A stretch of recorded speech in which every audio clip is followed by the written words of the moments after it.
stuff. Okay, let's get started then. Sorry, is this everyone? Okay. I wasn't here on Wednesday, so I didn't get to see what it was on, but you guys talked about Git, right? Is there any questions about it now that you've had time to absorb its awesomeness or its confusion and try it out a little bit? Is there any questions? No? Did you do your homework? Or was it full activity? You didn't have to, I guess, but did you even look at this and see? Yes, no? Yeah. Okay, good. Is there follow-up activity on this one? Try the follow-up. There's quite a bit, yeah. Okay. No questions. Okay, so I first want to start out with XKCD comic. I love XKCD. People know what XKCD is? Anyone seen this? It's a series comics. I don't know how you describe it. I guess one comic of romance, sarcasm, math, and language. A lot of nerdy stuff on here, so I find it pleasing. And so this is, it's kind of like, if you take up one of my classes, I've shared these a lot because they actually fit well in with various things you're talking about, whether it's security or internet or debugging or anything like that. So as the project drags on, my Git commit messages get less and less informative.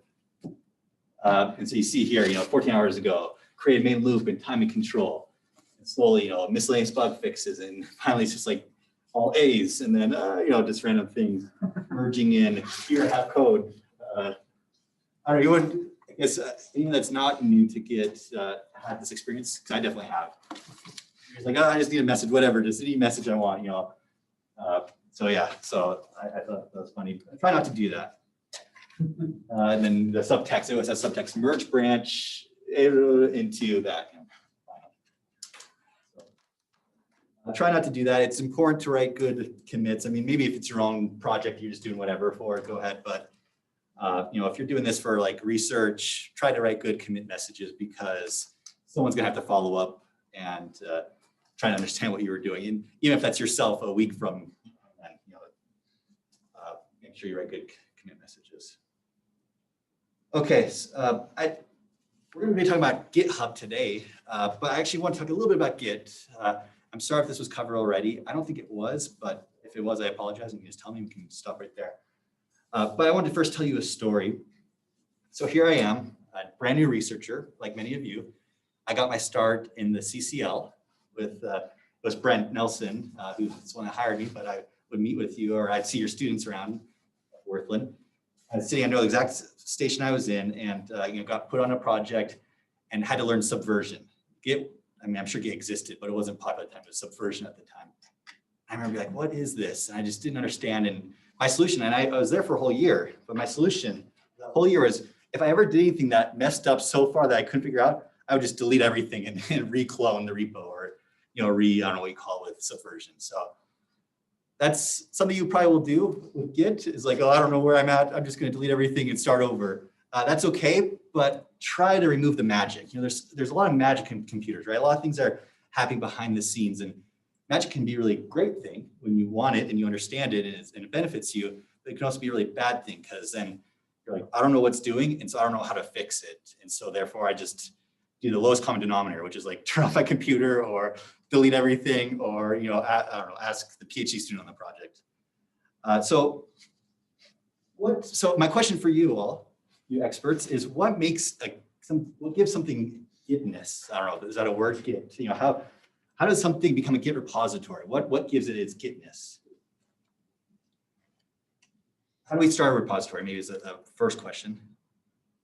Git init. Git init, good. Let's actually do that. So here, let me make my screen Make it a bigger. little bit bigger, yeah, I was gonna say, make it a little bigger. Should we turn off, in fact, let's backlighting. Let me This one does the whole thing, so I'll go right here. delete these for a second. This is my attempts, okay? So if you can see, my terminal has detected I'm in a Git repository. I'm on master branch. This is my directory. I'm in demo 1. And I've got Git going on. So how did it know that I'm in a Git repository? mean, we can, let's go to make your demo 2. Okay, I'm there, it knows I'm not in a Git repository. How is it figuring this out? What gives something its Gitness? I'll do a git init. Oh, now it magically knows. It's a Git file. Not just a file, it's actually a folder, but yes. Yeah, very good. It gives you a hint right here. It says I initialized it, and it's added this .git part. So to help remove some of the magic of Git, what makes a Git is if it has a .git folder. Now, do people know what the dot means at the beginning of a file or folder name? Hidden, yes. So if I do ls, I don't see anything in there. What is lying to me? This .git, there's nothing there. It's okay, it's hidden. So ls-h, no, sorry, .a for all. Now we see it. Okay, so it's there. So that's what gives it. So that's just helpful for me because you know, you think, okay, there's something magical. I can't. Once I initialize a Git folder, I can't move it. It's like hard coded to that wherever I had it. I remember thinking this. No, you can move it around as long as the git.git folder stays with it. Then it's fine. So you can move it wherever you want to. It's on my desktop right now. I can move it to my home directory. It doesn't matter. Git will figure it out because it's all about the .git folder, which is really nice. So if I go in here and I just say, well, I don't want this to be a Git repository anymore, I can just do, and you know, don't typically do this unless you really know what you're doing. Now it's not a Git repository anymore. So I just thought that might be helpful for Git. It's just that .git folder. So then another thing, as I was thinking, pondering on Git is having the right tools. You know, spend the time to get your environment the way you want it. You know, you can see I've customized my shell just how I want, with the colors I want, with all the information I want. I can talk to you after about how I did this because it's not that hard. But that's important. You know, don't make it yours. First, because it's just fun, but also because then you invest in the tools and you can go faster. You know, for example, I love this trick. If I want to search my history, you know, what was that command I ran? It started with a G. I can type G and I hit up, and it'll go through all my history, reverse chronological order, and find it with the G. So that's not it. Okay, what was I running? Okay, well, it's that one, you know, right there. I mean, what was I don't know what I did it with a P. Okay. And so it's kind of fun. So that's a helpful thing. Anyways, okay, so same thing with Git. You know, make sure you write your aliases, so something you can remember. So one that's helped me that I did not come up with myself. Let's go into actual real one. This is going to be a boring one, but just Git graph. And it's got nothing in there because I haven't committed anything. Let's go to a real repo here. Let's do Dropbox projects and then CP.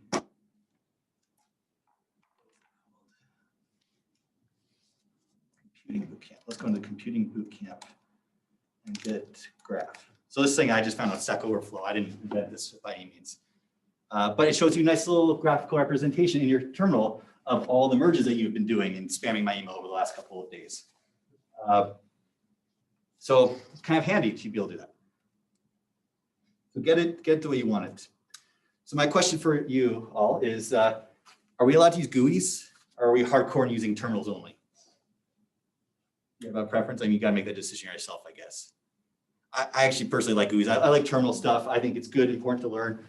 But you know, invest some time in, if you are okay with using a GUI, find one. I love GitHub. It's Mac only. Apologize, but if you're on Mac, I highly recommend it. It's open source, free, and it's pretty. And so you can visualize. So this is the same thing that we were looking at in the terminal. And it just helps you do things that would be much harder. You know, if you like right click here, you can say, okay, I want to squash this with my parent, or swap it with my parent or child, or delete it or rewrite it, add a message, all these things. I mean, yeah, you could do that. You could Google search and find the right Git incantation to do that, but this just takes care of it for you. So don't feel like you have to use a terminal. I mean, I think it's important to learn, but you know, feel free to use GUIs as well. I can help you with Windows or Linux for what GUI. I'm Mac only. Okay, any questions on that? On Git itself? Git is huge. There's a lot of new things to it. So, make sure you're always learning about it. One of my favorite features I haven't actually really used ever is Git bisect. Anyone heard of that or had a chance to use it?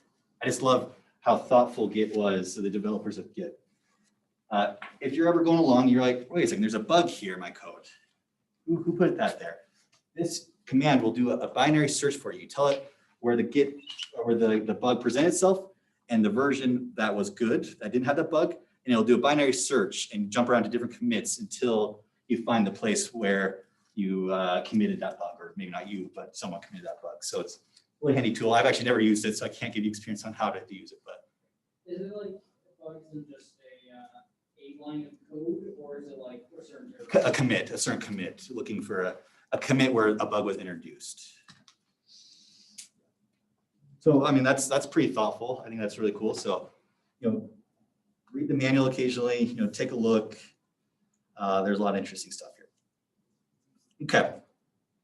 Enough about Git. Let's move on to GitHub. So what is GitHub? What's the difference between Git and GitHub? Can someone answer that for me? I think GitHub is where you can host all of your repositories, and like Git and GitHub, even though they seem like they're interchangeable, they're really not. Very good. Yeah, they're definitely not interchangeable, but they kind of almost in our minds have become that way, and you might even actually hear them be used interchangeably, but they are different. Git is what you've learned about so far. It's a distributed version control with all, with branches and all sorts of tags and bisect and all kind of cool stuff like that. GitHub is just a hosted place, a place you can put your Git repositories. Let's go to it. So yeah, it's just a place to put repositories, and it's become so popular that it's almost become one and the same in a way, but it's very much not. So you gotta make sure what am I trying to have, if you have a problem, where's the problem? Is it with GitHub or is it with Git? Often it's with Git, but you gotta make sure you understand that there is a difference between these two things. And so in my opinion, to try to boil down GitHub, it'd be Git hosting with a lot of nice features. Because when you think about it, if it's just Git hosting, like you can host Git lots of places. You can do it yourself. It's actually not that hard to do it. So then what is GitHub's competitive edge? Is that they provide a lot of nice features that you want to use. And they do a great job of it. But just for a sake of evenness, there are other places that you can host your data. Bitbucket is one. Dr. Mingleson likes that one, apparently. Is that what you use? That's what we use now. You don't use GitHub? No. Okay. Yeah. It used to be the free version. You used to be able to do it for free, where you couldn't on Git, but GitHub. So there's Bitbucket. That's great. I don't know. You can talk to Dr. Mingleson to see why he uses it. And then the other big one I know about is GitLab. And GitLab, if I'm not mistaken, I couldn't really find it on the page very easily. You can actually host it yourself. So if you had a server you wanted to run GitLab on, there was like a community version that you could download the source code and run on a server and have it free. Well, those are kind of three big ones, but in my opinion, I think GitHub is the biggest. Dr. Mingleson, do you? I think so too. I think there's like I think for public things, GitHub is the biggest one. I think Bitbucket's bigger for like companies. Oh, okay, that makes sense. Bitbucket, it's got a lot of, it's Jira support and lots of other cool things. So, okay, so we're talking about GitHub today. Okay, so here's the homepage if you're logged in. You're all good at this kind of stuff, so I don't know if I have to explain really how these interfaces work. But I do want to show you what's capable of. So first, let's see here. Anything stand out to you on kind of what's interesting? So we've got over here a bunch of repositories of mine. I don't know this team stuff. I'm on a team apparently. And then kind of my activity feed right here of what's going on with the repositories I'm watching, and then some explore repositories. Okay, pretty straightforward here.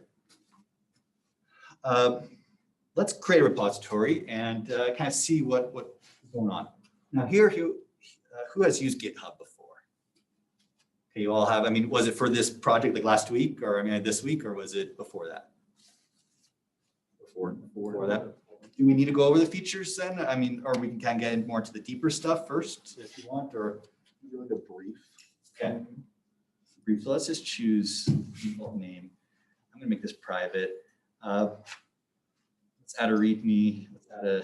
So these are all, this is what I mean by the nice features. Already we're seeing some nice features of, you know, okay, I'll add a README for me. That's kind of nice. I'll add a .gitignore. Now, .gitignore. Did we talk about that yesterday? Yeah. Okay, cool. You can choose it for what, you know, I just do Python. I love Python, so this will be a Python app. Okay, so we'll do one for Python, add a README. READMEs are really important just in life, but also with GitHub, because GitHub for every folder, it will display the README down at the bottom, as you'll see in a second. We can choose a license if we want. I don't know. You don't have any preference? Okay, great. Okay, so we got our repository. This is what we named it. Here we got all our different files right here. The timestamp. I mean, nice thing is everything here is essentially clickable, you know, and gives us some amount of information. Knowing what that information is maybe is the question, but you know, there is some information here, so we can see like what commit we're at when it happened, how many commits there are. Now you got all these timestamps. If I refresh this, it'll say okay, 29 seconds ago. We got our main branch. So that's the branch we're on. We don't have any other branches. You all remember what branches are? Kind of. We can list our branches right here. Okay, I was going to go through here. So this is the main kind of view, the code view, and see it pulled my README right here. And if I had another folder, it also show that, and it had a README in it. It also showed me that. This README is boring; it doesn't have anything in it, but it shows me it. So that's why they're important to have for GitHub. So yeah, there's code. That's where we spend most of our time. Here, this is to me. I mean, all these features are mostly just GitHub features. This is actually where Git kind of comes in. Where okay, I want to clone this. That's something, you know, and then that's how you get it on, you know, through Git onto your computer by cloning it or downloading it or whatever you want to. Any questions on this interface so far? Pretty straightforward. Let's go with issues next. So once again, this is the nice features of Git is it has our GitHub. It has support for issues. So we can track issues here. We can create a new one, say, you know, add new features. You've all had to learn Markdown a little bit, or at least heard those words, Markdown. Markdown is something that GitHub uses a lot, so it's worth getting familiar with. It's not hard to learn. I mean, they do have this, you know, to format stuff right here, but it also supports, you can see styling with Markdown is supported. So, hey, I can bold it, and then they got a nice little preview here to look like what it looks like with the bolded. Testing. I can italicize it. So yeah, anyways, that's that. You know, and there's a difference between using it and then using it well. And so I'd say how to learn how to use it well is to actually follow what the project you're on, what standards they use. Also looking at open source projects. That's a really great way to see how they do things, because there are a lot of powerful tools here, like in terms of inserting code. You can refer to lines, lots of cool stuff. You can refer to people here. And boring, this is just me. What is this? You can reference an issue. So if you put # you can say issue, there's no other issues. Yeah, so lots of stuff here. Okay, let's submit it. Great, now we got our first issue we gotta take care of. So now you can have this whole commenting going on here. This is kind of cool in terms of you can assign it to people. It's boring because it's just me, but if you're on a team, you can say, oh, hey, you take this, you know, this task or this issue.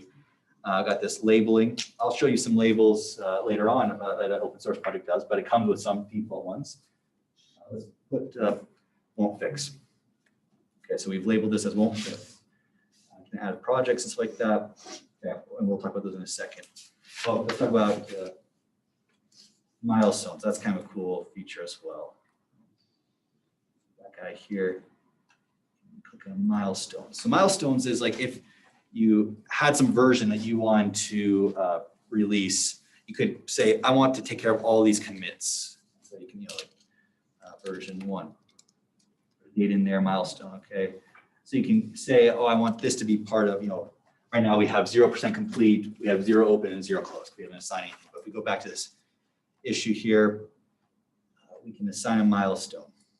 Say, okay, let's put this milestone. We want to finish this for milestone 1. Go back to our milestone. You can see that we have 1 open, 0 closed. And if I close that one, it'd be 100% complete. So that's just way. So once again, these are all nice features. This actually has nothing to do with Git, right? Git is a way of versioning and dealing with files. This is all just management, more like team organization kind of stuff, which is, I'd say, equally as valuable. I'm not trying to knock it, but you can see it's starting to be a lot different than Git is.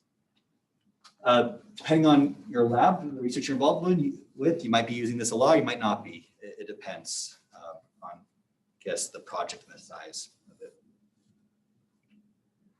There's pull requests. We'll talk about that in a second because that's a very important part of GitHub. Actions is a relatively new part of GitHub. Essentially lets you run arbitrary scripts in the background when something happens to your repository. So someone commits some code, you can do some checks to make sure that it's valid or do some tests. And we'll be actually talking about that later in the month about how to run these checks on here. But once again, this is a bunch of nice features on top of Git. So how do they make this all work together? So you can kind of tell right here, all it does is it puts in a special .github folder, hidden /workflow/blank. I mean, I can change the name if I want to. And then it has a recipe. So to get rid of the magic, though it's doing all this cool stuff behind the scenes, all it is just a file at the end of the day, telling it to do certain things. And then GitHub looks for this file, and says, oh, I see this file, now I'm supposed to do special things. In this case, it prints out hello world, or echoes out hello world, and echoes out a couple other commands. So, really simple, it's just to get started, but there's a lot of cool things you can do here. They have some recipes you can deploy to Amazon, other places, you can do some checks to make sure, integration type stuff, which we'll be talking about later. So very powerful kind of stuff you can do here. So that's actions. Okay, project. This is also a new thing. I don't know if it's kind of its own big thing. Essentially, you create a project, it's called test. It lets you do like a Trello board kind of thing. So, it seems like GitHub is trying to be this one stop where you don't have to go anywhere else. It's got your issues. It's got your place where you manage your project. So it can,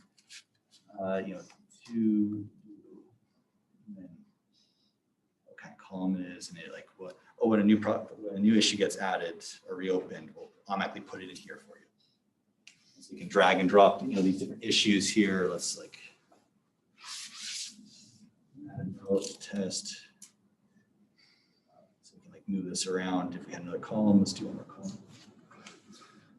In progress. Anyone use Trello before, or this kind of idea? So the idea, just to give you a background, is that it's a way for you to keep track of different tasks. And so you say, okay, this is my inbox, my things to do here. Normally issues would show up here if you want them to. I just put a note, they call it, and just say, okay, it's my to do. Okay, now I'm in the middle of working on it. So this is in progress. You drag around so that everyone in the world knows that I'm working on this right now. And then usually you have a third column, like finished or whatever. I mean, you can have as many columns as you want, depending on your workflow, and you put it in there, and then it's done. So it's a way to kind of manage tasks between your team. You can have many of these boards as you want. Okay. Any questions on that? Really, really cool stuff. I mean, it's worth spending time just to kind of figure out for yourself, see how you can integrate it into your workflow if you're interested. Wiki, they have a wiki too, so it's like you can not only, and it almost, in my opinion, gets a little overwhelming because you're like, wait, I got a wiki, I can use that. Oh, that's so cool. But do I keep my documentation in my code itself, or in my file structure that I'm using Git, or do I keep on the wiki? There's. By the way, we use Wiki a lot. Oh, you? With Wikis, you can link, documents. Usually there's tons of documentation and whatnot. And it helps you sort of organize, even sort of mini tutorials and whatnot. Yeah. So that's something we use a lot on, actually. We even talked about having this page on GitHub Wikis. We decided to do this round instead. That really blinds you, right? The black and the white, sorry. But yeah, so you can create wiki pages. Some people do that, some people don't. It really just depends on the size of your project, how you want to organize it. Security, various things there, insights. So this will tell you, how active is your repository, how many people came and saw, who's contributing to it, traffic, right there, and lots of interesting stuff if you got a popular repository. And finally, settings. I'm trying to think if there's anything interesting here. Not yet. Okay, one thing I will say is you can turn all these things off. And you'll see some repositories that I don't want a wiki. And so I think in the settings, they can just, or maybe since I added it, now it's already there. Yeah, let's turn off wikis. Let's turn off issues. I'm not going to do that. Let's turn off projects. Let's turn off table of contents. Okay. I don't know what that is. So yeah, I mean, you can really customize this however you want it to be, to fit in with what you want to use GitHub for. Okay. Let's see here. Now, I guess the reason why I'm showing you this is not to become an expert on this. I don't think it's worth learning all these things right away and become an expert on GitHub projects, but I just want you to know that these tools exist for you. So when you say, oh, I wish I really had some kind of board where I could visualize all the tasks I have and move them around, like, oh wait, I know of something like that. It's on GitHub. So there's, knowing what tools are out there so that you can then, when you need it, know where to look for it. And maybe decide to use Trello, which was kind of the original, not GitHub, but at least you know it's out there. So don't worry about, unless you're really interested in one of these, don't worry about diving deep into it and figuring it all out. Just know that it's out there and exists, and you can use it when you need it. Okay. Any questions? Questions? Okay. Now, I meant to say this earlier when I created this repository. I think personally it's worth getting the GitHub student account thing. It's a free thing you can do. I mean, you can sign up for an account, right? Anyone can do that. But if you tell me you're a student, you get access to essentially the pro features while you're a student. And I think it's kind of a nice thing to do, GitHub student developer. It comes with lots of other things as well. But one of the things is, you get GitHub for free GitHub Pro while you're a student. And then obviously, and it's actually kind of fun to look through. So a 1-year domain name if you sign up for this, or $100 credit on DigitalOcean. So lots of kind of fun things to try out. I mean, of course, the reason why they want this is clear, right? They want to get you hooked on it. So you can't live without GitHub or can't live without DigitalOcean. And so, be careful of that. But it's, if nothing else, it's nice to have GitHub, the pro features of it. Okay. So this is my very simple repository with, lots of tests and, not that helpful information. I wanted to show you a bigger repository to get a feel for how people that use it a lot more than this test repositories. Let's go to GitHub again. Let's search Home Assistant. Anyone heard of Home Assistant before? Yeah? It kind of pull all your IoT and other stuff and everything in one spot rather than having like a lot of apps. Very good, yep. Home Assistant, there it is. It's not a plug, but I guess it is. It's meant for, I like it for lots of reasons. It's home automation, it's wireless kind of stuff. So in my area of research, but it's also home automation, which I love. It's all written in Python. It's like, when I found this project, it was like, the clouds opened up, like this is the coolest thing in the world. I love it. I used to, when I had more time, contribute to it, and it's a great project. And it's probably the biggest project that I'm the most familiar with, though it's been like 5 years since I really dug into it. But if you're interested in this, you should check it out, home automation kind of thing. But let's look at their code here. So just have it. Okay. So a lot going on here. A lot more interesting than my page I just showed you, right? But the same kind of formula. One thing I want to point out, so because I don't want it to go away, you see this little yellow dot, that's kind of interesting. Let's hover over it. Okay, never mind. Okay, click it. what it's doing right there, it's telling us it's thinking, I don't know, it's some kind of indicator. It's running tests. So someone committed something 7 minutes ago, and now they're using GitHub Actions to then perform a bunch of tests. I mean, a lot of tests. I was kind of surprised to see this whole list. And so these ones passed, but this one hasn't passed yet. It's still running. And a bunch of other things. And we could even go and let's check that out. Let's see what's going on here. And it's showing you it's running PyLint right now. So it's a Python linter to make sure your Python's formatted correctly. So it's running right now. And if it fails, then it'll say, oh, it might reject that commit, or it might just give you a warning, say, hey, please fix this commit. And so these are kind of cool things you can do on a big project. When you've got hundreds, in this case, thousands of people touching your code, you want to make sure that it maintains good state. It'll go downhill pretty quick if you don't do careful things like this. So that's why they do things like PyLint to make sure it's running properly and looking nice. Okay. So right here, one interesting thing is we've got our main branch. It's on the dev branch, so it's not on the main branch. We got 50 branches, holy cow. And 748 tags. So a lot of branching. Don't be afraid. Branches are cheap in Git. Don't be afraid to branch. I remember that was my biggest thing. I felt like maybe other Subversion is it was a big deal to branch. Git is meant to be really lightweight. It's essentially no cost. So make tons of branches, delete them, it doesn't matter, so there's a good example where you can see all these branches and it doesn't, who cares, just make them. If it makes sense, of course. Okay, let me see here. So we see this is he's trying to get a feel for their style, and that every commit message has a corresponding link right here, which is connected to an issue or to a pull request. So we can get more information about that. Let's go to the issues. We got 1.3 thousand. So quite a few issues. And you start seeing a style here as well, that they all have integrations attached to them and tags. These are issue people that have said, hey, I ran into this issue. Can you fix this for me? You start seeing, people will have this thing you can enforce with GitHub, have templates. Or if you want to submit an issue, this is what you have to fill out. But let's actually do a new issue. It'll do us. Okay, this is cool. Yeah, so it'll even kind of guide you through, what kind of issue is this? And is it being set to the right place? Okay, it's this one. And look, they got questions for you to fill out.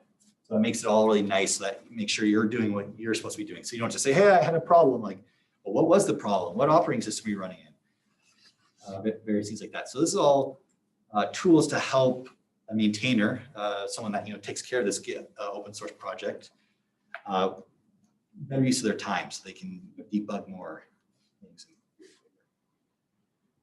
I can see the discussions over here, how many, what the conversation's been had and who's participating in those conversations. Let's go to pull requests. Okay, and then you start seeing a lot of interesting stuff here with a lot of tags. In fact, there's 1.5 thousand tags. You start seeing, bug fixes and all these different dependencies. And so they must use tags a lot here to kind of help narrow down, this is an easy fix, this is part core. And so then they can just narrow down what needs to be fixed and what's important. So there's 300 pull requests. I mean, we haven't talked about pull requests yet, though I'm sure you're familiar with them yet. I'll save that for another time. In a little bit. Okay, one other thing I wanted to show, was milestones. Yeah, milestones. So you see here, use some milestones. Somehow they chose have 36 issues part of milestone, this milestone right here, which is the next commit for me, next release for me. And so they've done, completed 33 of them. There's 3 open still, ones that they wanted to. Of course, there's nothing holding you to this. You could just still release anyways, but it's just meant to help organize your work. So this is the type of thing you need for large projects. Research doesn't usually tend to, in my opinion, fall into large projects like this. So you might not see all these type of things, but it's important if you're working for a big company or for a big research project that's going to last for lots of years, then it's good to have these formalisms to make sure that everyone's following the same kind of guidelines. Okay. Projects as well, new integrations. So you can see here, this is where it's actually populated with interesting stuff here. These are all tied to different issues. They can drag it over when they're working on stuff. They got a lot more columns. Okay, so any questions on this? Is it cool to actually see like how a bigger project works? And so maybe you could explain, who handles all the pull requests then? Oh, that's a good question. Yes, who handles all the It's good to kind of explain what's going on. Yeah. Let's talk about what for. Yeah, so I've been saving that because I want to do a deep dive into that. So let's see. And forks. Yeah, so any questions on GitHub so far? No, I want to cover pull requests because that's a very important part of GitHub in the whole open source ecosystem. Okay. Pull requests. What's the problem it's trying to solve? That's an important place to start. Is why like I mean, there's this word pull request, but and you've maybe even done one before if you've submitted to the website to get your name on there. But what problem is it trying to solve? Does anyone know what a pull request, what the problem it's solving? If you don't know what the problem it's solving, then maybe you don't care about the solution, right? No? Oh yeah. I can hazard a guess based on what I've learned about it. It allows other people, outside of the people who are directly working on it to add things, to add or fix things. Very good. I like you said a bunch of great things. It allows other people to add things that aren't directly related to it, right? That's a really great way of putting it. Is that these projects are open source, right? Not all of them are. You can have a private repository in GitHub, but generally it's open source. It's meant for the open, so everyone can add code. That's great. Anyone can add anything, fix bugs all over the place. But how do you control that? How do you make sure that should they just have access just to go ahead and commit to your repository? And we've done that. In fact, let's do that real quick. So let me go back to my fake repository here. Clone it. Click that one. Let's see here. This one, okay, clear. Back, git clone, and then paste that in there. Okay, so now I've got my reimagine. Okay, so I got my files all there, right? Everything's good in the world. So if I want to change this, we all remember how to do that. It's like echo test, test.txt. I'm very original with my names. So here I'm creating a new file, and it's got the word test in it. And I can do a git status to see what's going on. Okay, yeah, you got a new file, not tracked. Okay, git add. That's off the screen, isn't it? Okay, git add test. I just want to. Okay, so we're going to add it. Git status. We can still check it out. Okay, now it's been tracked, but now it hasn't been committed. So let's commit it. Git commit. Let's add a message. A new file. Okay, great. It's been committed. Awesome, but can't forget, we're not done yet. It's been committed on our computer, right? So if I do like git graph, you can see sure enough, we got the initial commit there. That was from GitHub that we pulled down. And now we've added this new commit 10 seconds ago, but GitHub isn't showing it. Okay, what's up with that? Remember, so you always got to push, and that helps. As a reminder right here, it's got an up arrow with one. I've got one change I haven't pushed up yet to my remote. Git push. Okay, now it's up there. So if I refresh this, now we see test.txt. It's all there. Great. So that's how we add code. You're right, to a project. Great. We do git commit, git add. But who do we allow to do that to? Do we just allow anyone? Hey, I'm a random person. I want to fix your code. Let me go ahead and git push to it. Because what happens is there's nothing warning me that it's what they've done. It just happens. So we need some kind of access control. We need some way of handling who can push to what and what code gets integrated. And this actually been a thing. You gotta be a little careful if you have a popular open source project, is people potentially commit malicious code into your repository. That's been a documented thing. I don't know, did anyone see the news? That's No, so this is University of Minnesota. You want to hear about this? Push some code to the kernel. Yeah, so this was a research project that someone, I don't know the exact details, but they purposely committed code to the Linux kernel as buggy to show that some of the security practices aren't being followed. And that's a research paper. There's people actually in real life that do that. where they'll just add, tons of new features, but they'll inside one of those features is hidden a little back door for them to enter. So you got to be careful, if it's accessible to the internet is a kind of a scary place sometimes, right? So that's the problem that GitHub or that pull requests are trying to solve is we want everyone to be able to contribute to this, but we want some kind of, we're the ones that own this repository, so we want some kind of control over it. Now, I do want to point out that pull requests are not a Git thing. They're a GitHub thing, or I don't know, Git hosting thing. I mean, now everyone's kind of used that term, so I'm sure Bitbucket has pull requests. Everyone calls it that, but it's actually not something you'll find in Git.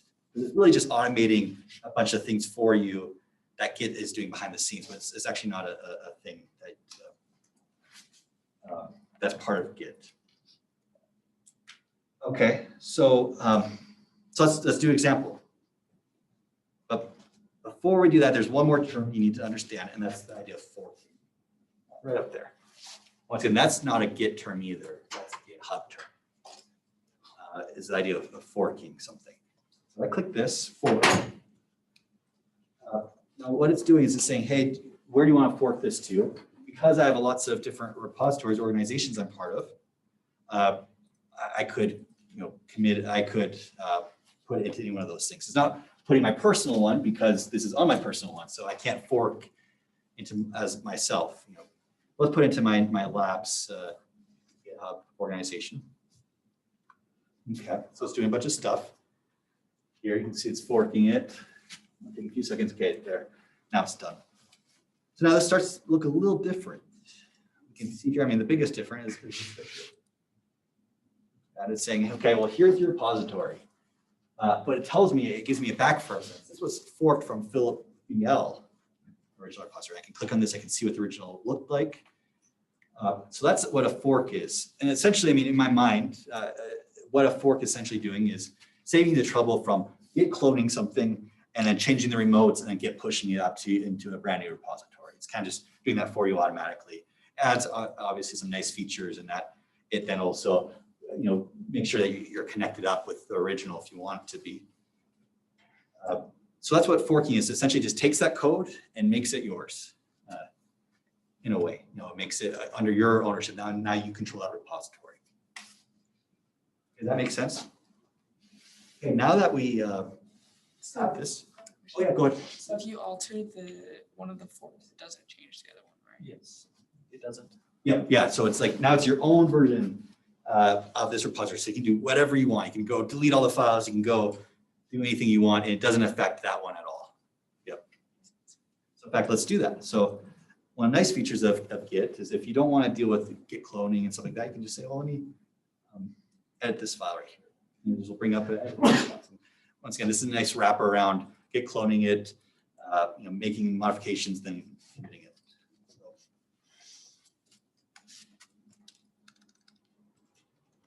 Okay. All right. Because it's Git, we have to have a commit message with it. It defaults in, as update f.txt, which for us is good enough. So let's commit it. Okay, great. So I committed this on the NetLab version of it. So there's no, has not been changed here at all, though. This is my personal, you can tell by the Philip BL, that's my personal account right here. It hasn't been changed at all.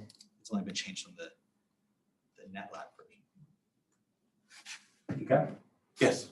Which forks, so if you fork one project and you're using it for something else, but then they come out with a new version or whatever, is there any way to update your fork with their code? Yes. You said they're separate, you can make them completely independent almost, reading and stuff, but is there a way to update the fork or do you just have to refork it from the new one? No, yeah, there's ways to update it.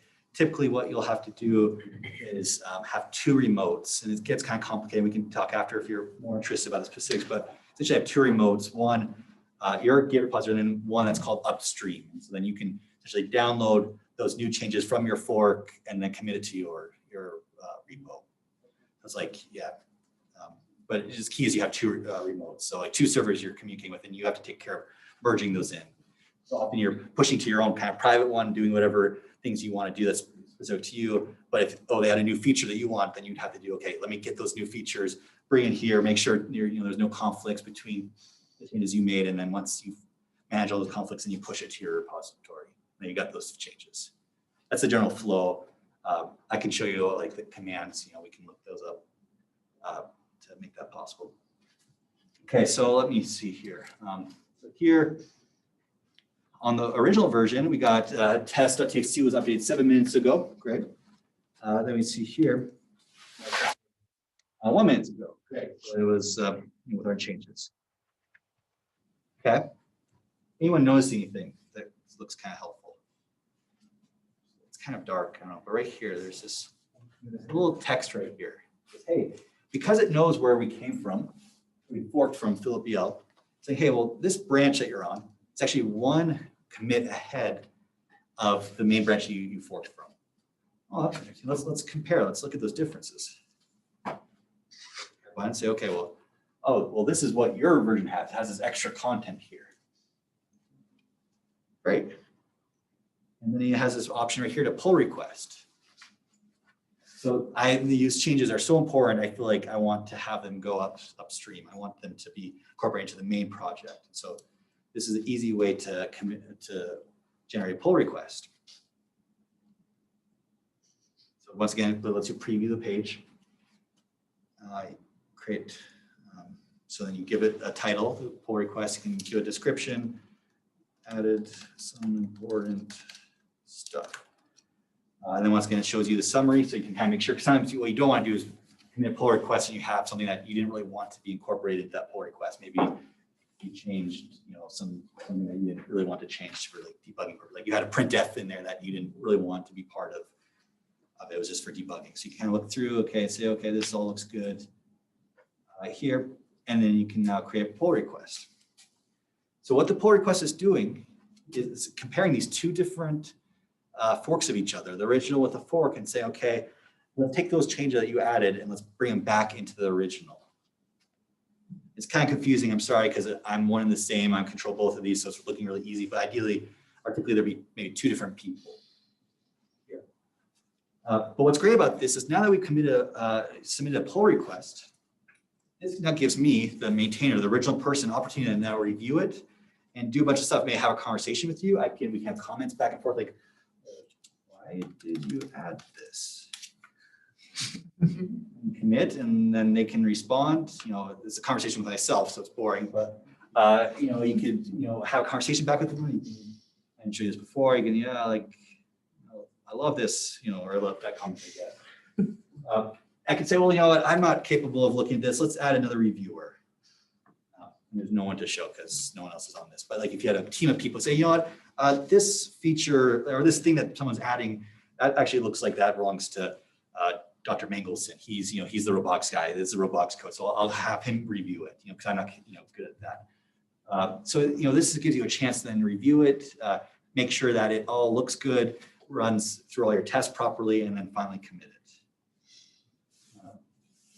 So any questions on that? I can close it because I know that was no good, or I can right here merge in the request. Yeah, I don't know which one of you had your hand first.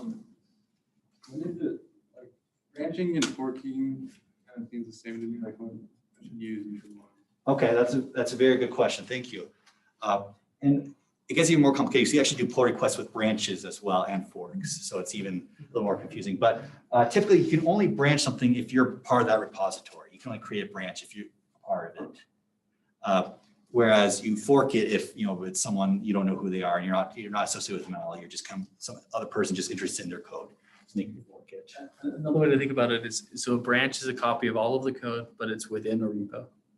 A fork is a copy of the whole repo. So it changes ownership of the repo when you fork.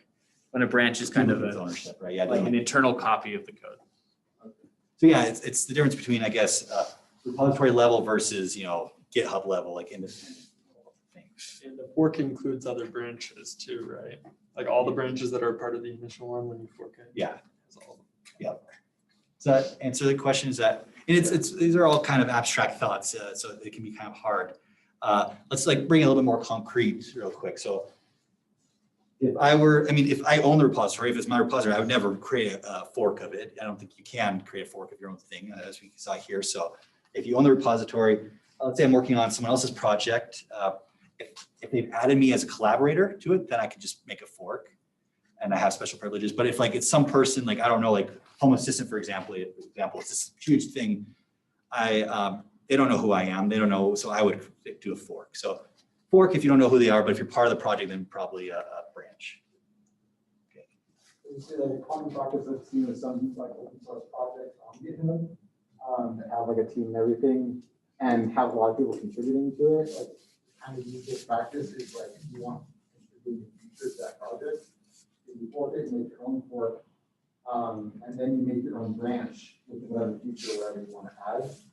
You submit a pull request with that specific branch, and then you can have the main branch or the master, whatever you want to call it, the main one. That one, you can do some commands to keep that up to date with their upstream stuff, and then whatever you want to make, add stuff, you can merge into your development branch from there. And then you submit pull requests with your branch, with your changes, and then they can review it and see if they want to add it in. Yeah. So that's kind of the practice I think is projects and stuff. Yeah, that's exactly right. I'm gonna merge this real quick. Sure. And I want to show you, I guess I skipped over this. There's settings. Let's see here. So this is, I'm the original owner of this, right? This is my repository. I can go ahead and access. How do you add people?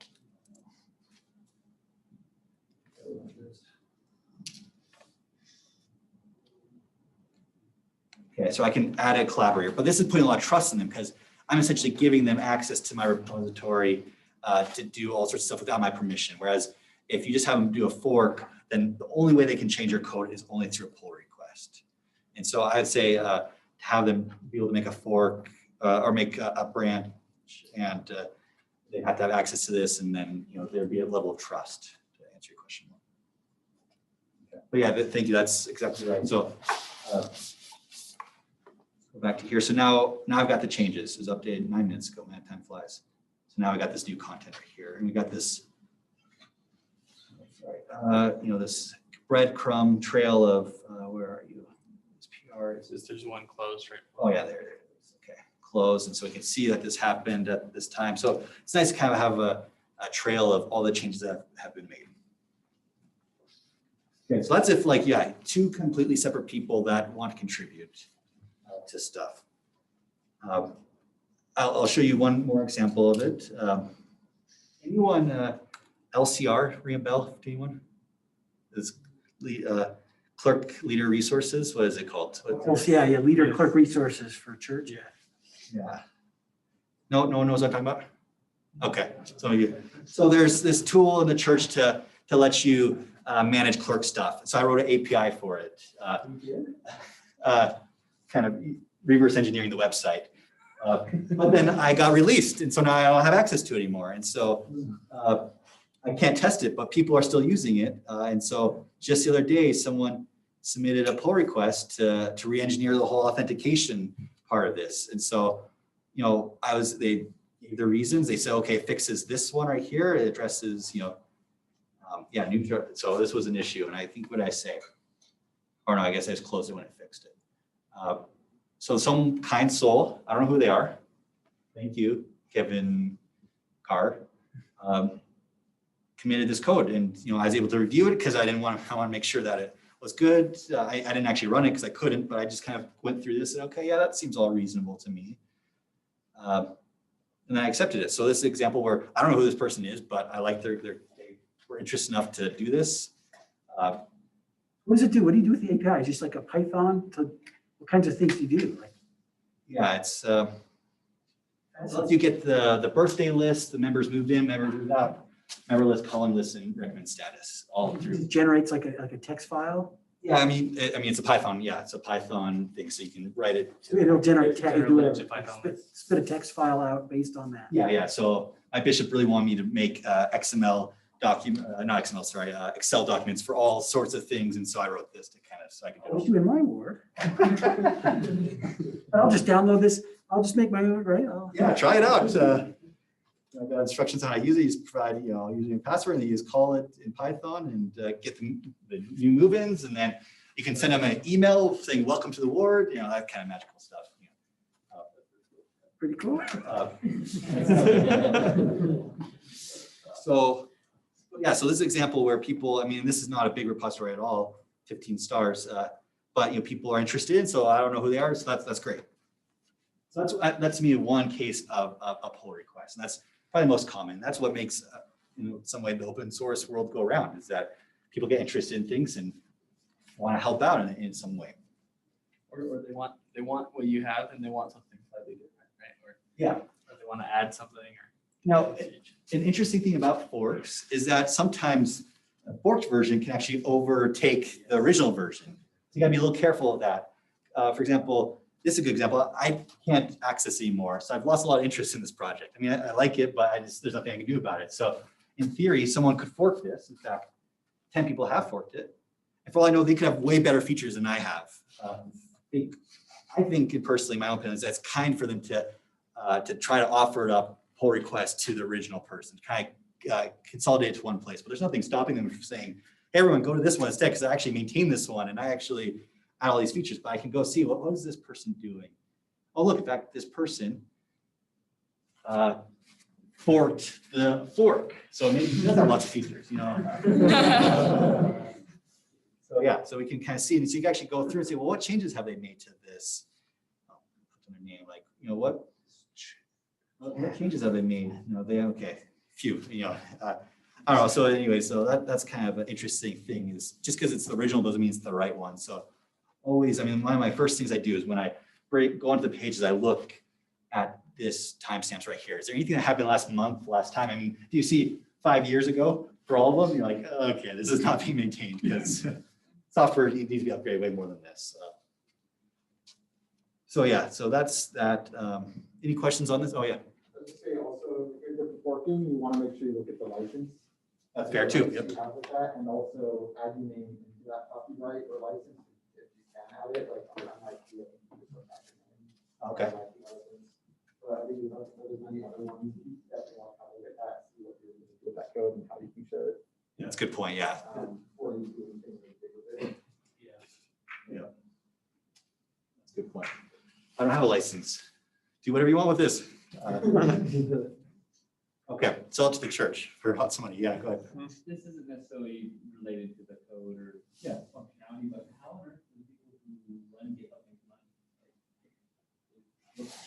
Yeah, that's a good question. I mean, because there are paid versions of it. If you're a big corporation, you pay lots of money to securely, you know, privately host all your code.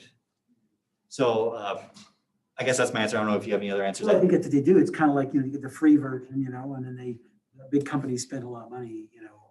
And Right, so the pro version you get for free as a student. If you're not a student, you don't get it free. they pay for it. So a lot of people pay They for it. have a certain number of private ones without paying, right? That changed, I thought. That changed. It used to be that way, but it changed. Yeah. Yeah, that's Facebook, it used to have free or unlimited private. And now it changed. Yeah. Oh, did it? Yeah, so they have some maybe limitations on it, charging money. But I mean, I think it's a brilliant idea because you train this early generation of using GitHub, and they love GitHub, they know everything GitHub. They're going to convince the companies to spend millions of dollars on GitHub because that's just what they live on. So I think it's smart. Yeah. My understanding is that GitHub used to be kind of its own thing, and Microsoft took over it because Microsoft is a big company, and just because GitHub is so useful for the development world, Microsoft, I think, invests its money and resources and make it more accessible. And so that's another way that can create this big company. Yeah. Yeah, I would argue that GitHub is like the lifeblood of open source. I mean, very rarely do you see an open source project on something other than GitHub. It's just most open source projects, even big companies, you know, and programming languages and all sorts of things are all developed on GitHub. You know, Google has a lot. I mean, Google invests a ton of money. In fact, Google's paying for this boot camp, or at least they're funding some of this, some students to work on boot camp. But what they do is they try to get it. They want to encourage open source. And so that's why they invest in trying to make sure that, you know, there are a lot of projects on GitHub. Google does. Some are trying to move away from it because Microsoft bought them all. There's a little bit of controversy with that. Especially with the open source world, Microsoft. Yeah, there used to be a Google Code, right? That was kind of, that's gone away. Okay, so I want to show you one other thing related to the pull request. There's a different way to do pull requests, and this is probably more what you do. So I think if you go out there and find a cool open source project and you want to contribute to it, then what I just showed you is the way to do it. Where you'll fork it, work on it however you want, fix all your bugs, and maybe you just stop right there and say, well, I got all the functionality I need. I don't want to deal with pushing it back up and and doing a pull request, and that's okay sometimes. If it's a quick script you just want to get customized to what you need to do, you don't feel like anyone else is going to want to use it, then just fork it and change it and be done with it. But like, oh, I had a lot of cool features, I feel like people would find this valuable, they do a pull request. But what we'll probably be dealing with this semester is you'll probably be on the repository that you're working on as a contributor to it or collaborator, whatever the word is. And so you'll probably be doing a pull request in a different way. And this is more of a formality type of thing, not necessarily a requirement.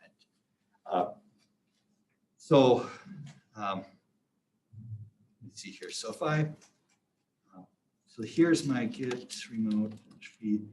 Okay, yeah, so this is my original repository, my personal one. If I do a Git checkout, create a new branch, new feature. So if you say -B, if you check out, it makes a new branch and then switches to it. On Wednesday, we just did git branch. Oh, okay, sorry. So that's shorthand, yeah. So yeah, create a new branch for me, now I'm on that new branch instead of being on main now. So I do, okay, let me do this. So let's add to this test.txt. Oh,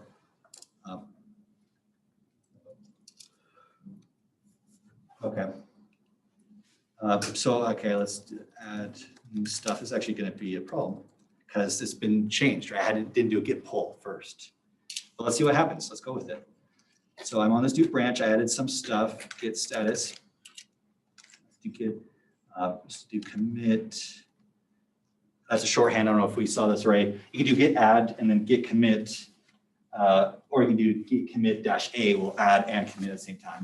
If you're lazy like me, and then message test. Okay, so now it's there. Status committed, git push. It's going to complain at me because I haven't created this upstream yet.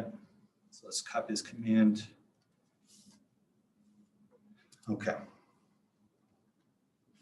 So this is probably more what you'll do. You'll take the code that you're working on in your research project, you'll create a new branch for it, and you'll work on it and do whatever you're supposed to be doing, fix bugs or adding new features. And you'll go here, and then every time you push that new that new branch, you'll say, hey, like there's a new branch here. Do you want to submit a pull request? And so you can do a pull request that way. I own this repository, so but it's still asking me if I want to do a pull request because there's a certain niceties to it. Same feature that I showed you of having reviewers, having a trail of things that you've added. I could have just did a git merge, and just done it all locally on my machine, then pushed it up that way. But I wanted to do it this way, probably to show you, but also because it adds some formalism. So, for example, what I'll often do for some of my projects, if I'm really concerned about the code, is I'll ask my students, don't ever commit directly to master or to main branch. In fact, there's ways in GitHub to set up access control where you're not allowed to commit directly to it. Only certain people are allowed to commit to it. The only way you can get code onto the main branch is through a pull request. And that's just to keep things kind of safe and make sure the main branch is always working properly and you don't accidentally add something that breaks it. And so then what a student will do, even though they have their contributor onto this repository, is they will have to submit a pull request, and then gives me a chance, or the master student on the project, or other people just kind of do a code review and say, oh yeah, that's good. Oh, why don't you change this thing, or why did you do this? And allows you to have a discussion on the code. So let's do this. So create pull. Now notice this is what I was worried about or knew would happen is it's saying I can't automatically merge this. Anyone know why I can't automatically merge? Did you see it or did I say it already? Or I changed those two lines of that file. Let's do it anyways. Let's create the merge request. Okay, it's going to see conflict. Let's look at this. So I think that's really cool. Oh, checks. Okay, no, this is what. You can actually say, well, like you can actually write a comment to that one line, which I think is fantastic. And there's a way to do that. Why? And then, so now we can do a whole code review. There's a start review, add single concept, this whole code review type thing. Here. And so, yeah, that's why. And so then conversations come back to this. Now you're seeing that in line in this whole conversation that this person's asking, like, why did they do this, and showing you the lines on which they did it. So you can actually have some really detailed and interesting conversations about why they did certain things, or, oh, can you fix this white space, or can you make sure to do it like this? This is how our repository usually handles this type of case. Okay. So that's that. So pull requests are for just contributing to a random open source project, but it's also used for inside our own repository to just make sure that things are working out, and then give you all these kind of nice tools to talk about the code before you actually go and merge it in together. Okay, any questions on that? No? Anything else to add to all this before I close There's a up? lot. I mean, we spend like three days on this. Yeah, there's a lot. It's great. So one thing, like at a company, for example, this process is like something they'll require basically, right? So they'll actually have meetings where they're gonna sit down and talk about the code before they let you approve of it. Or someone else above you approves the merge request, right? The pull request. Yeah, so it's a pretty important thing. I would say, I mean, if it's a big project where multiple people are working on it, if your professor hasn't talked to you yet, I would say ask them. Because I mean, even for example, Dr. Goders gave me access to this page, or to this repository to make changes, but I wasn't sure. So I asked him, do you want me to just commit directly to it to make changes, or do you want me to submit a pull request? Because I just wanted to follow what kind of conventions were. So he's not surprised when all of a sudden I made 5 changes. He's like, where do these changes come from? I was expecting a pull request. And so, you want to kind of follow in with what other people are doing with that specific repository to make sure that you're following conventions. And like what Dr. Mingleson said, it's forced upon you in lots of places. Okay, any other questions? So I'll just, in closing, don't be shy, go explore. There's a lot to it. It's lots of interesting stuff. So your homework is to go, or your follow-up is to go explore GitHub, explore some of the more advanced topics. If you're already familiar with it, then go check out other things. Find an open source project to contribute to. Find an advanced topic on Git to look at, like bisect or something like that. Any other questions then before we close? Yeah. One of the follow-up assignments for today's meeting is to go make a pull request on like the computing lab website to have our picture and our name. Where do we go to do that? That's a good question. Let's go check it out. CPE.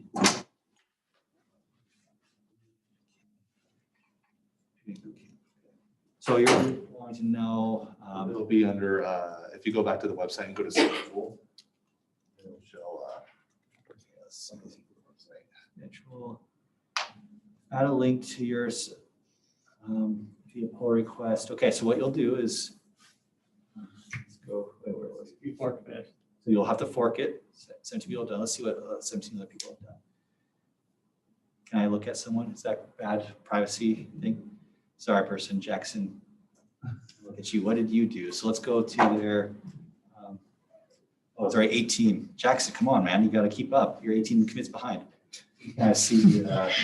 Anyway, so I don't know. We could dig through and see what they actually changed. But what you'll do is you'll fork it. That'll create a version you have complete control over, and then you'll clone it, get on a computer, make those changes. I would suggest you run it locally. So set up Jekyll and run it locally to show you the website. Make sure you didn't mess up anything.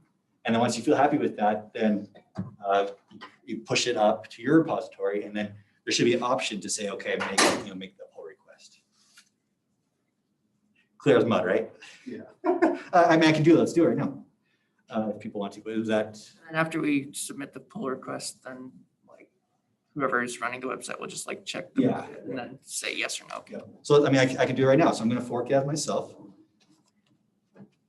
Okay, so now it's generating it. So now it's under my name, not this BYU-CPE anymore. So now it's my repository. I can have my own, host my own page. Let's do a git clone. Okay. Git clone. Paste that in there. It's a big website, okay, and then let's, He has a copy on his computer of his fork. yeah, it's all confusing. Don't feel bad if it's not making any sense at all. It takes a lot of time to kind of, oh yeah, that's what that is, and you gotta play with it yourself. It's not sufficient just to watch someone else do it and gloss over all the details. You gotta make sense of it in your own mind. Okay, let's bring this up. Website. Now my guess is it's in here, data. No, that's not it. It's under pages. Pages, thank you. Okay, pages, students, this one. Goders, so let's add Lundra again. So I'm not gonna add, but can we do that? Is that okay? So now I've made it, so I could install Jekyll and verify it and run it all locally, but let's live dangerous. No one else live dangerous except for me, okay? Let's just commit it. Let's just go for it. It's a harmless enough, it's always a harmless change. Like, oh, this is just a tiny little change. It can't break anything, right? And then it breaks everything. You're like, oh, dang it. But I know Dr. Goes will forgive me if I break something. I got tons of eyes helping me, so git status. Okay, so detected I made a change, good. Git add. Just gonna add that page, git status. Okay, there's good, git commit. Message, add space for one students. Is that gonna work with the, yeah. Okay, so now it's git push. Now, okay, the nice thing is this isn't gonna affect anyone. This is gonna affect me because I made a fork of it. So I'm just pushing up to my fork. So I guess be as willy-nilly as you want. Okay, let's refresh this.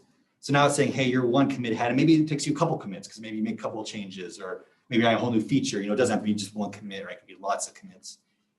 So we could compare it to say, well, what was different about this? But let's just do a pull request. So it's showing me what I changed, which is what I expected to change. Good, so let's create a pull request, and let's call it that.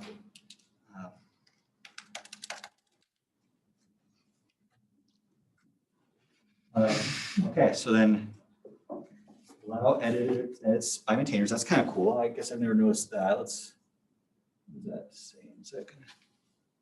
If checked, users with right access to can add new commits, so they can actually modify some things here and there if they want to. Okay, let's create a pull request. Now, right now, I'm going to get an email. Dr. Gurj is going to get email. Everyone in the whole CP is going to get an email. I love getting. Like 30 of the next 2 days. So it's required. So so it's going to do some checks. So Dr. Go set up something to, let's look at what those checks are. So, okay, one of the things it does is it builds it. So actually runs Jekyll behind the scenes to make sure you didn't somehow mess it up. So that's a good thing. It also checks links and make sure you don't post to a dead link somewhere. Let's go look at that right now. See it building. If we waited here long enough, you actually could see it, like what the Linux commands are that are running to make this all happen. This is GitHub Actions, which you'll see in a couple of weeks or something like that. Got time for this, okay. And so, yeah, so there it is. So it does require a review, so that's cool. That makes sense. Should we open up my email and see? It's kind of dangerous. Do you get the Slack messages too? Oh yeah, probably. Who's this? Who did this? Is this during my lecture? It hasn't, maybe, I don't know, hasn't come in yet. He has to finish the build. I have to finish the build. So someone else update this. I don't want to shame anyone. Okay, so yeah, so that's the process you'll follow. And hopefully it gets approved. Is that a way to like fire someone if it doesn't get approved? Like, sorry. Okay, sorry. Does that answer your question though? Is that, I went through it kind of fast, sorry, but that's the job process. And it seems like a lot of hoops to jump through, but it makes sense, how the structures are. And we'll do that similar process for those of us that are actually in the lab on their website with pictures. Yeah. Whether you fork it or not, it's, I guess, up to them. Yeah, but yeah, you'll follow the same process. Yep. Question, is there a way to do a pull request through the Linux terminal, or can you only do it on GitHub because it's a GitHub thing? Let me see. GitHub PR bash. I'm sure there's a magical way that someone wrote, try opening a PR. I mean, typically it's done to the web page only because it's like a GitHub thing, but I'm sure someone has written some kind of, Be a script that contacts the website and then tells the website. I never used that. But apparently there is a way to do that. Yeah, look, oh no, it just opens. Okay, all it's doing is just opening the website. There's certain tools that can help you. Okay, this is a Python-based and Bash-based one. So generally no, but you can find a tool that if you want to help you out. I think GitHub has their own like bash emulator type thing that you can download for Windows or something. At least I know we used to, and they get some built in there, but it's not going to be something you can get.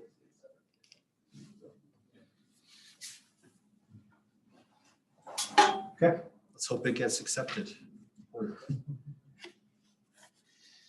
Any other questions then? Okay, thank you for being here. Appreciate it. If you've got more specific questions, let me know, but we'll see you all Monday. Have a good weekend.